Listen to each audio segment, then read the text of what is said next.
how to fix credit card declined in Fortnite. So here's what you want to do. Google search for Epic Games and go into the Epic Games website. Now once you are on the website, you want to sign into your account.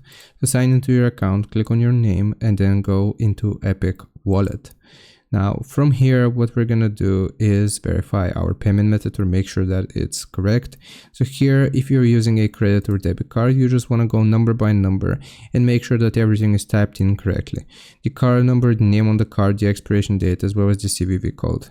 If everything is correct, then you will click on Save Billing Account and that should fix the issue. If your card is still being declined, make sure you have funds on it.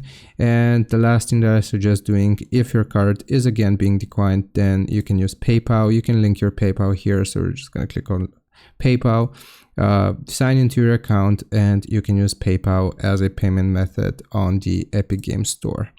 So I hope this helps. Leave a like and sub. I'll see you next time.